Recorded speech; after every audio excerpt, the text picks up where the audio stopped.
नजम सेठी को Pakistan cricket board की कमान दे दी गई है, जबकि रमीज राजा को हटा दिया गया है और वो आजकल ऐसा तासुर दे रहे हैं कि जैसे इनके साथ नाइंसाफी की गई हो। वो मुख्तलिफ टीवी टॉक शोज में ऐसा मंजरनामा पेश करना चाहते हैं जैसे इन्हें ओहदे से हटाए जाने का इल्म ही नहीं था। हालांकि सबको इल्म था कि इन्हें हटाने का फैसला हो चुका है, सिर्फ बरतानिया के साथ क्रिकेट सीरीज के खत्म होने का इंतजार किया जा रहा था। जब पीसीबी के अंदर सबको पता था, स्पोर्ट्स जर्नलिस्ट जानते थे, क्रिकेट लवर्स को इल्म था, रमीज राजा को इल्म नहीं था, ये कैसे मुमकिन हो सकता है। लिहाजा इनका ये मौकफ दुरुस्त नजर नहीं आता कि इन्हें सामान तक उठाने का मौका नहीं दिया गया। हकीकत तो यही है कि इन्हें ओहदे से हटाए जाने के हवाले से हकायक बिल्कुल वाज़ेह थे। मैंने खुद 6 दिसंबर को ट्वीट किया था कि रमीज राजा को ओहदे से हटाने का फैसला हो चुका है। 20 दिसंबर को जब इंग्लैंड के साथ सीरीज खत्म हुई और पाकिस्तान व्हाइट वॉश हो गया तो मैंने फिर ट्वीट किया कि अब रमीज राजा भी व्हाइट वॉश हो चुके हैं। फिर 22 दिसंबर को नजम सेठी को चेयरमैन बनाने का ऐलान हो गया। कहने का मतलब यह है कि सबको इल्म था कि क्या होने वाला है। लिहाजा यह मानना मुश्किल है कि रमीज राजा को इसका इल्म नहीं था। इनकी तकर्रुरी भी दूसरों की तरह सियासी बुनियादों पर ही हुई थी। वो इमरान खान के बहुत बड़े सियासी सपोर्टर थे,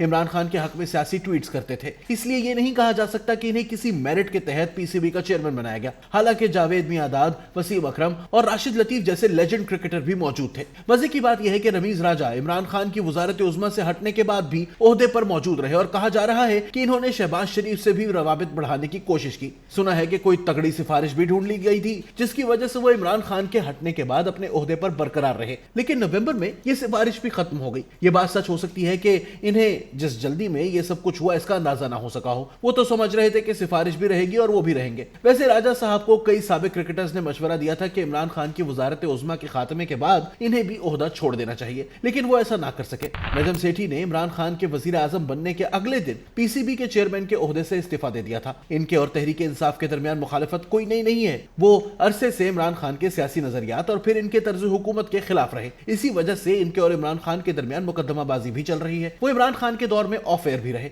मैं इस बहस में नहीं जाना चाहता कि क्या किसी मीडिया के नुमाइंदे को सियासी ओहदा लेना चाहिए या नहीं, क्योंकि ना इस हवाले से नजम सेठी कोई पहले मीडिया पर्सन है और ना ही कोई आखिरी है। कई मीडिया पर्सन माजी में भी हुकूमती ओहदे लेते रहे हैं और अब भी ले रहे हैं। इस ज़िम्न में सहाफियों की तंजीमों को अपने अंदर कोई मजबूत कोड ऑफ कंडक्ट बनाना चाहिए, जहां आने और जाने का कोई डिसिप्लिन हो। वकील का लाइसेंस है, डॉक्टर का और इंजीनियर का लाइसेंस है, लेकिन सहाफी होने का कोई लाइसेंस नहीं, जिसका जब दिल चाहे सहाफी बन सकता है और जब चाहे सहाफत छोड़ सकता है। नजम सेठी कोई पहली दफा पीसीबी के सरबराह भी नहीं बने। वो पाकिस्तान मुस्लिम लीग नून के गुज़िश्ता दौर में भी इस ओहदे पर काम कर चुके हैं। इनके दोबारा चेयरमैन बनने के बाद तहरीक इंसाफ के ट्रोल्स ने इनके खिलाफ एक मुहिम शुरू कर दी। रमीज राजा ने भी शायद इस मुहिम का फायदा उठाने की कोशिश की। हालांकि मैं समझता हूं कि रमीज राजा अब इमरान खान और तहरीक इंसाफ के लिए भी काबिल कबूल नहीं रहे हैं। लिहाजा तहरीक इंसाफ की जानिब से नजम सेठी की मुखालिफत इन्हें मदद कर रही है और इन्हें हमदर्दी के वोट मिल रहे हैं। लेकिन ऐसी रिपोर्ट्स भी आई हैं जिनसे पता चलता है कि रमीज राजा ने भी मराहत लेने में किफायत शौरी नहीं की। ताहम जब जवाब शिकवा आया तो सब हैरान रह गए।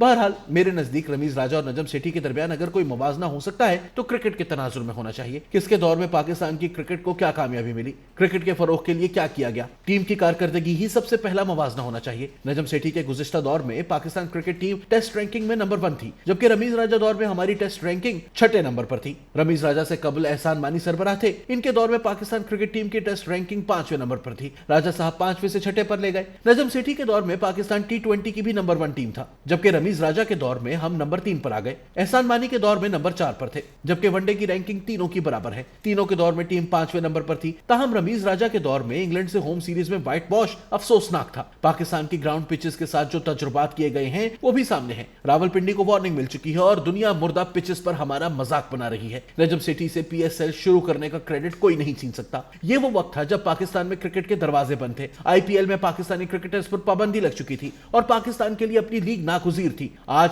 PSL एक तनावर दरख्त बन चुका है। नजम सेठी के दौर में PSL मुनाफा बख्श था, फिर खसारा भी सामने आया। बहरहाल PSL जारी रहा, यह अच्छी बात है, शुक्र है, वरना क्या पता था कि इनकी नफरत में PSL भी खत्म कर दिया जाता। नजम सेठी ने क्रिकेटर्स को 3-3 साल के कॉन्ट्रैक्ट देना शुरू किए, जो बाद में खत्म किया गया। नई क्रिकेट पॉलिसी से बहुत से डोमेस्टिक क्रिकेटर्स बेरोजगार भी हुए हैं।